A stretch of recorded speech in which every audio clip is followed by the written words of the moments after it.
Crystal and Emily here with Blue Cactus Dairy Goats, and today is the last milking of the year.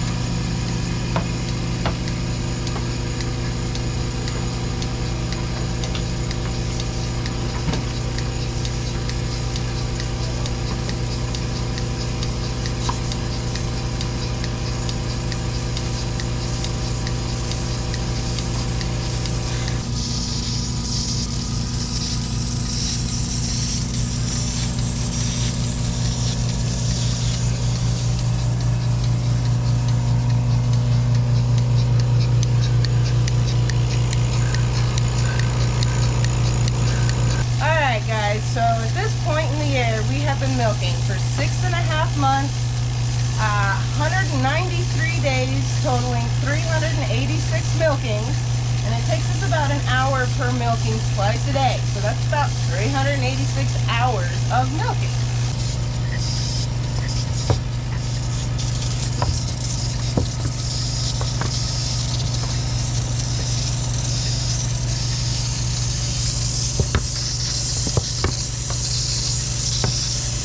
So out of all of the milking we've been doing this year, these does have given us at least 1 million gallons, in case you guys are wondering. Good morning, Tippy. I'm gonna take your milk. Thank you. So, they make more milk than cows, if you didn't know. Okay, I'm kidding. But on a serious note, they really have given us a lot of milk. Hold on. Oh, Miss Wildy, you're so pretty. So they have given us a lot of milk, which I'm really impressed with them. And they are eager to be done milking for the season. And this family kind of is too. It's kind of our downtime, if you will. There's obviously still all of the chores and everything to handle and take care of. They still need cared for. But the milking portion of it is definitely the most time consuming, and we're all excited to have a little bit of a break from that. Thank you for your milk, Tippy. I appreciate it. Tippy likes to give me the side eye. Oh, these are the last two girls. Aww. Alright, so we got Honey here and Bessie here. Last two does to be milked this year.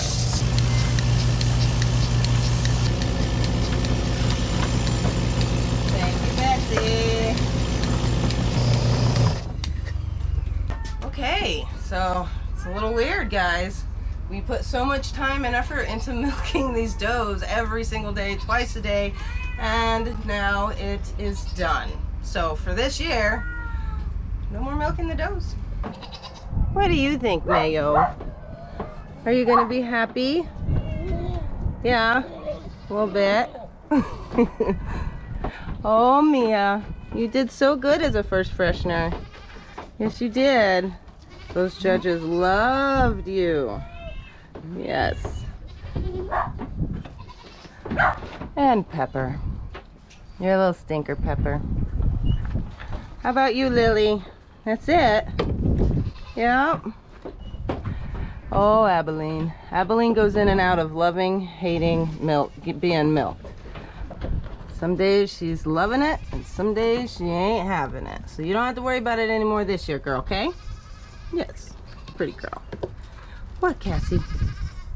Oh, Cassie. Are you good, Daisy? Now this is my girl. She's like, I'm born to make milk. What are we talking about? Huh? You got the pattern of a dairy cow and everything.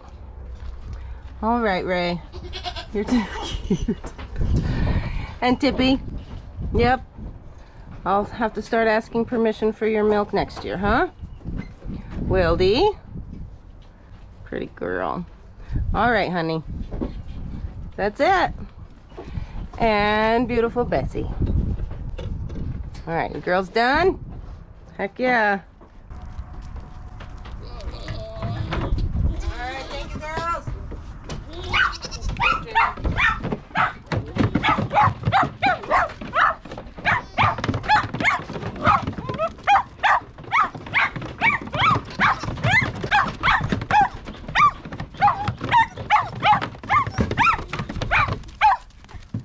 Good job, Anna. You don't have to do that again this year. Thank you, girl. Good job, ladies. All right, guys, so now that we got the last of the milk for the year out of our lovely, gorgeous does, I'm gonna show you what we've been doing to keep it. So we are going to store it in some Ziploc bags, and then we are gonna freeze it. That way I can continue to make goat milk soap until we have milk again.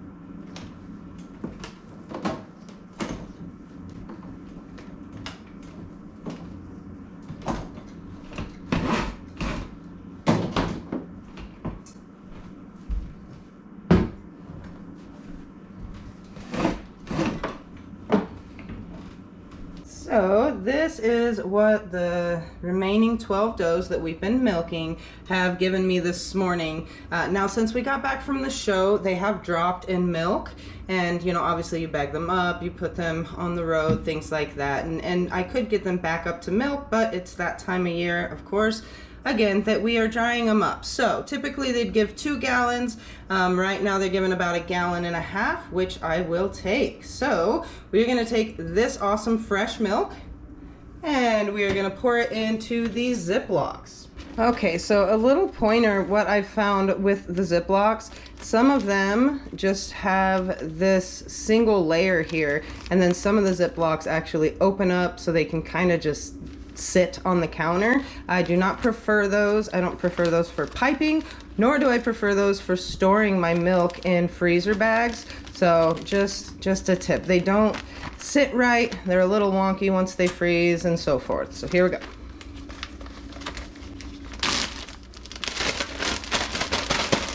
There we go, nice and open.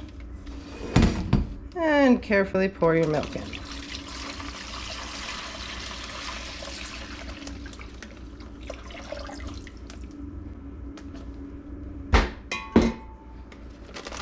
There we go. Now I'm going to seal it most of the way off. And then, to get all of that extra air out so they can lay flat as possible while they freeze, just kind of push it out and then seal it. Sweet. All right, so another pointer is something I do before I actually put it in the freezer. I'm just double checking. I'm just gonna kind of slightly push on it a little, go back in time, remind you of a water bed, and just make sure anyway that no milk is leaking from these corners, because it could be the littlest, tiniest driblet, and then when you come back to put more in the freezer, it's all over the place in the deep freeze. So that's just not fun.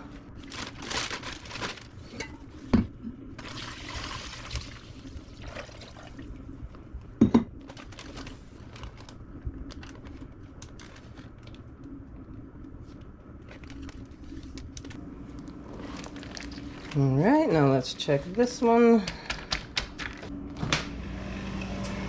All right, so we have all of these are milk cubes because we have different methods. The stuff that I freeze in the bags actually is going to be just milk that I melt, so our melt and pour method. So this freezer here is almost completely full. All right, so like I said, as far as these ridges are concerned, it's just a lot easier to have them on a cookie sheet at first until they freeze, and then obviously they're fine to stack and do what you will. All right, so we do have a lot more milk saved up than that, of course. So I'll show you guys how much milk we saved in our deep freezes. So we have this deep freeze full. Some of them are the cubes for the lie on ice method of soap making. And the majority of it is just bags that I can melt when I'm ready for my melt and pour. And then over here is our other deep freeze. And check it out. So we have this deep freeze full of milk also. All right, guys, so making sure that I am all stocked up on awesome goat milk, chock full of butter fat, which is perfect for making all of this all-natural goat milk soap, and I can keep it in stock for you guys, so you guys don't have to go out of any goat milk soap. And of course, we have several varieties listed right now, you guys. The link to our Etsy shop's in the description below. But speaking of making soap, let's go make some. Alright, so as you guys know, we do have our fall soap line available now at our Etsy shop, but it is that time of year also for me to start making the winter soaps. So one of the varieties of the winter soaps that we make is called our Winter Wonderland. It is a super fun soap. This is one of my favorite bars as far as appeasing. It's really awesome to look at. It's fun to make. Even though I can't make it in mass quantities, I do have to make kind of just one loaf at a time because it just needs the extra care and the extra steps in it. But either way, so this is a super fun bar to make, so I'm glad to make it with you guys. Alright, so this is our Winter Wonderland bar, and it is a Christmas tree. And so anyway, you have the snow, you got the trunk, and then the different parts of the pine tree, and then here is obviously the blue sky, and then all these little specks in here are the snowflakes, or at least the appearance of snowflakes. So that is the Epsom salt that we put in the blue portion. Again, I love this bar, and we do have pine essential oil in it just to give it that really awesome pine tree scent. So let's get making it. So as always, we're going to start here with our oils. This is our olive oil, our coconut oil, shea butter, and castor oil. And then this here is our essential oil, and this is organic pine essential oil. So we're going to start by putting our essential oil in first. And then, of course, you can't have goat milk soap without the lovely lady's milk.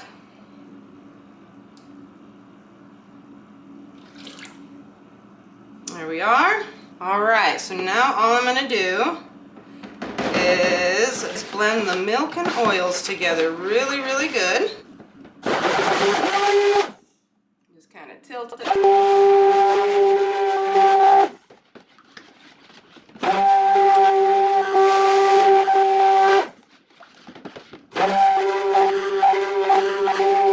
And perfect.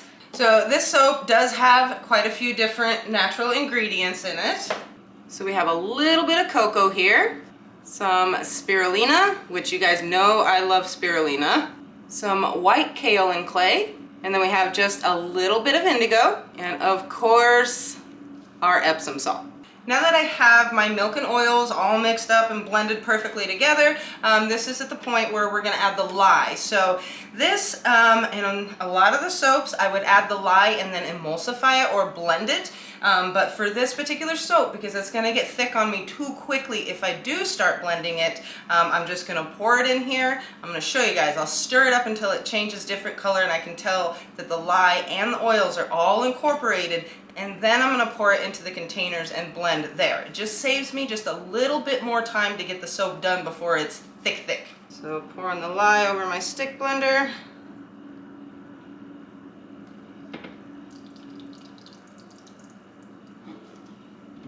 Good.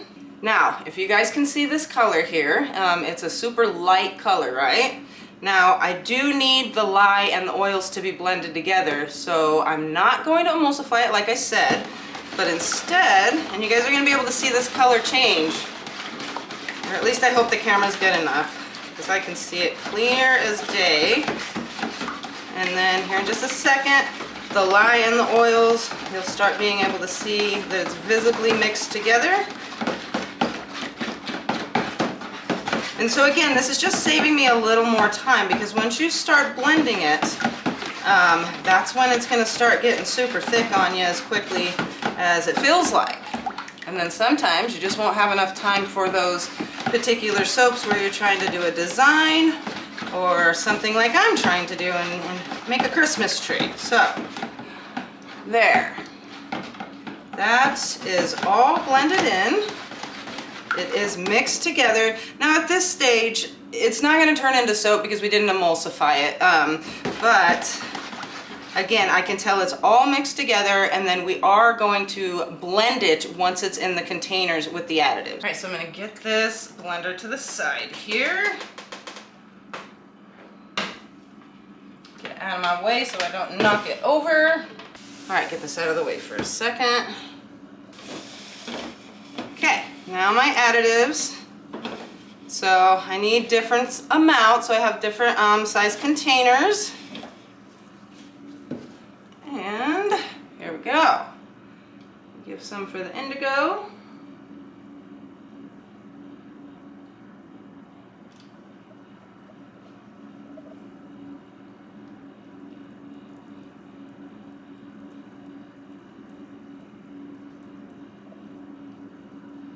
Okay, now we don't need much spirulina because it's for the tree.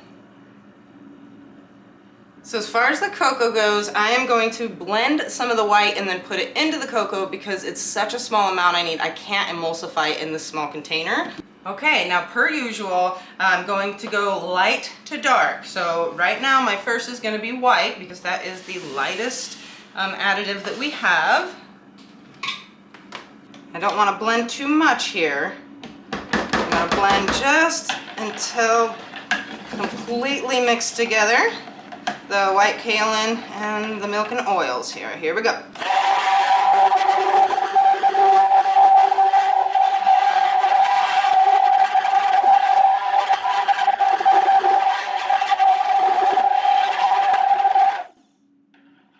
Good.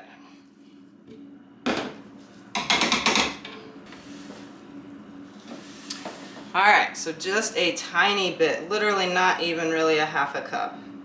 Just adding a little bit of that, and doing it this way, I make sure that the soap is, again, just it's emulsified, the oils and the lye, and then the cocoa powder I'm just going to stir with a fork. So now the cocoa powder, as I mentioned, is just a tiny bit, so I'm not going to be able to get my emulsion blender in there. I am going to just stir this until all the cocoa is mixed well.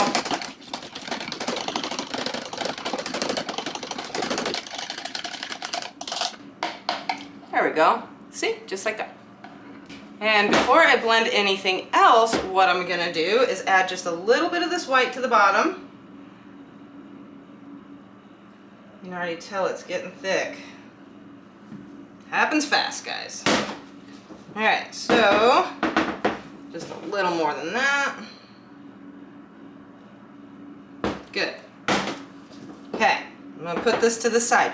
Now because I'm not messing with this or anything like that, it's going to thicken up a lot quicker. It's on a layer, if you will, so it's thinned out and the air is getting to it, so it'll help thicken up quicker. I want that bottom layer to get as thick as possible until I need to pour the next in so it doesn't bleed through. Now back to blending.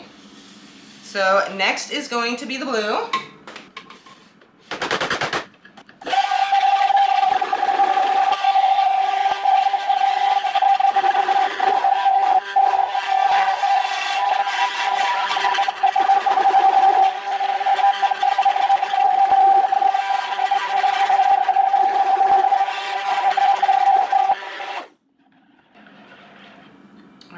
Good. Now this one I did need just to be a little bit thicker because, like I said, I'm going to pour the Epsom salt in it and I don't want it all sinking to the bottom, so it has to have a little bit of thickness to it. So there, we're good with the blue.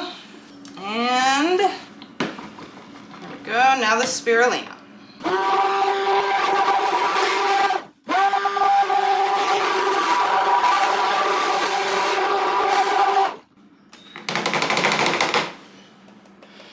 Okay. Alright, so now we got our snow, we have our pine tree, we have the trunk, and here is the sky. Another point, you guys, check this out, and just to show you guys, because of the color of the oils, and mainly the olive oil, it has like a green tint. All of these colors aren't what they're going to be once the bar actually is cut and cured for 6 weeks. So if you can just see the difference there, and I hope the lighting's good enough, but in the bar, once it's cured and did its thing, it's actually blue, and it doesn't have this green kind of gray tint, so it does change. So at this point, we need to add our Epsom salt, and again, you want it to be somewhat thick, but not so thick you can't work with it. Once it starts thickening up, it happens very fast. So that is the consistency I'm looking for. It's still a little bit runny, but not so runny that every little Epsom salt particle just sinks to the bottom, because obviously that's an epic fail. So we're just going to stir it in. Make sure it's all even throughout. And also making sure that you don't stir it too crazy, because then it will all dissolve and defeat the whole purpose of those snowflakes, right? All right, so now what I'm gonna do is get my mold and check the bottom for thickness. Okay, so now we have the white on the bottom, and I can see it's thickening up. And what I want it to do is kind of have a slant. I don't want it completely level at the bottom. So again, if you guys see how I kind of got that slant, which is another reason it needs to be a little thicker. Not just so the blue comes down into the white, but also so that it keeps that slant. So, we'll go like that, and we need the hanger. So this is what you call a hanger. Now you can do lots of different techniques with this. You can swirl it, you can make the feather swirl, or you can make little things like trees if you put it in there before you pile on all the soap. Because that way you pull it up and it gives it that curve. So here we go. I'm gonna put it right about there. And then of course try not bumping it, because then you're gonna ruin it. Go. All right, so first I'm going to add in the brown for the tree trunk. So you really don't need a lot. And now is the blue. So we're gonna start layering this here. Where is my spoon? All right, so I have a ladle here just to help me get it in here on the sides. So I don't want to pour this on top of the trunk. I want it to stay where it's at. So if I pour it on top, because I'm keeping it as thin as possible, it's gonna just kind of go out to the sides, whereas I want to keep it there in the middle. So I'll show you. Of course, just kind of give it a little stir in case anything fell to the bottom, which we're good anyway, but it's all right to be extra safe here. All right, so now I'm gonna pour it down the side here. So that's what I start with. So if you see, it's kind of it's blocking that brown to go all over the place.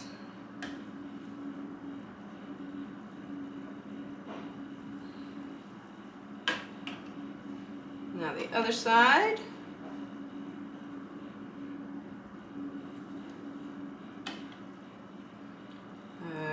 Again. And now look right there, just very lightly pour it over top of the brown.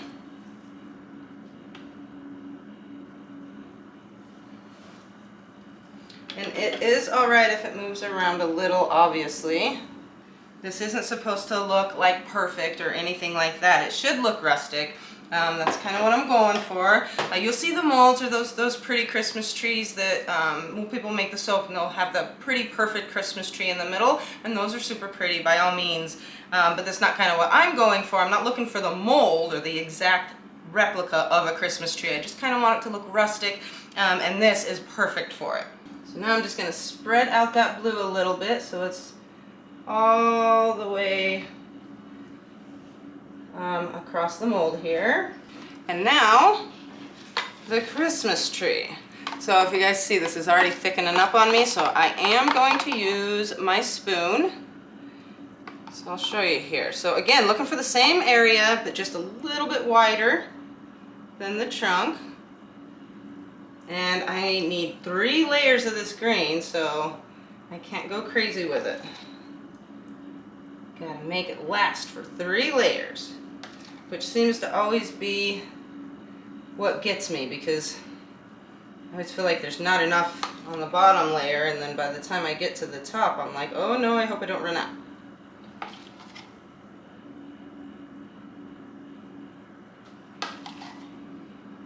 So, just like so. And perfect. Alright, some more blue.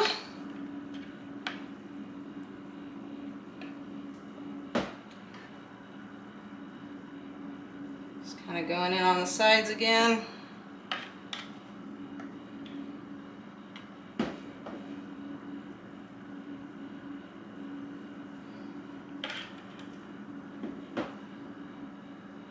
On the top. It doesn't have to be super thick layers. You're just literally putting those colors in between the grain.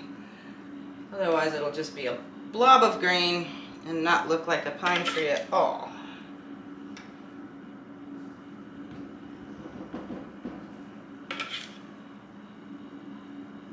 Good. Smooth it out. Smells amazing, you guys. I love the smell of pine. It's definitely one of my favorite natural scents.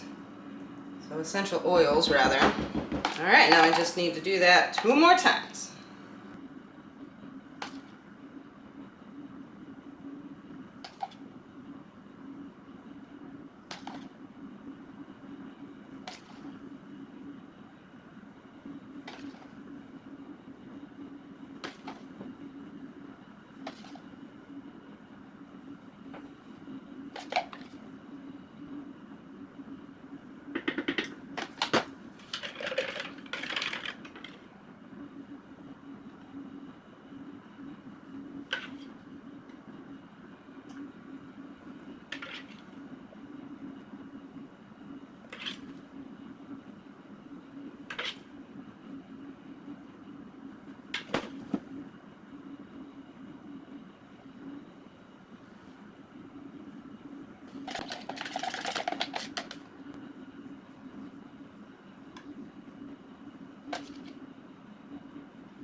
All right, awesome, right? We got all 3 layers of the tree in there. So I'm just gonna clean up the sides because it drives me nuts when they're messy. So now we are ready for the top, which is the white, and it is already very thick, as you guys can see, right? So I'm gonna just stir it up. Now the top part I'm not too worried about, just simply because it's the top. So we made it through the layering, and that is the important part before it gets this thick. But however, the white kale and clay does really make the soap come to trace a lot quicker than if you're not adding the clay. And all I'm gonna do is get this on the top. Now I am still kind of trying to hurry a little, because that hanger is in there, and if everything's getting super thick on the inside, it will still come out. However, it's going to bring a lot of that soap out instead of just cutting through it like my goal is here. So I'm still moving as if this soap is hardening up on me, because it is. Now I'm not just pouring it on the top because, again, I don't want it to bust through that blue. This is just kind of, I want it to stay where it's at.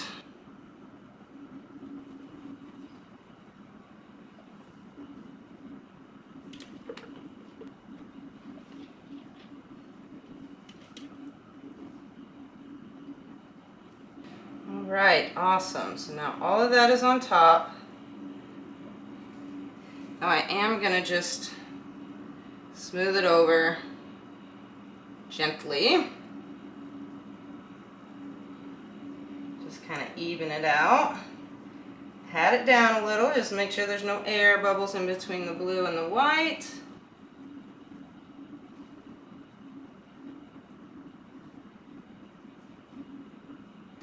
All right, so at this point we take out the hanger.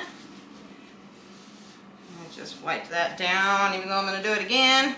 So all we're gonna do, we're looking for straight up. Don't get crazy with it, don't make it sideways, don't bring it at you, don't push it forward. We want it to come straight up, and then again, that's gonna take those layers of soap and just kind of push them this way as it goes through it, giving it that pine tree look. Super cool, huh? Here we go. Just like that. So that is exactly the consistency I wanted to feel when I bring it up. But I am going to still pat it down because there was something in there. I want to make sure there's no air bubbles. And I'm not going crazy on it. I want it to still look like a tree, and those peaks, if you will, still be there. Alright, so now I'm just going to kind of smooth it out again. There's more soap on the top on this end than over here. Okay, so this topping, I just wanted it to look kind of like drifted snow, if you will. So snow that nobody's stepped on, no footprints or anything like that, but just kind of the wind drifted it. Now to do that, I'm just going to lightly press here. Just kind of swirly motions, if you will. Back and forth. And just, I don't want it smooth. Nothing fancy here.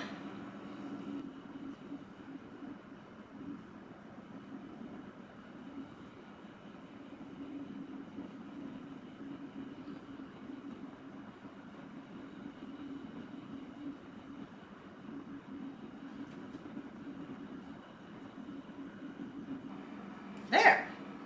I love it. Check it out.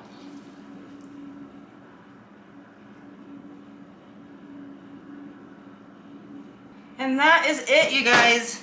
Easy peasy. So there are a lot of different ingredients in this particular bar, and it is a little more time consuming, and I can't really make it in mass quantities, if you will, but it's a really fun one. You guys are gonna love it. You do have to wait 6 weeks, however, for the winter soaps to be available, but we do have all of our fall line soaps available right now on our Etsy shop. So if you hadn't had a chance to get any, you guys better hurry, because we are running out of them, and of course they are just in stock for a limited time because they're seasonal. So head on over to our Etsy shop, guys. The link to our Etsy shop is in the description below, and show your skin some love. Other than that, I will see you all again soon.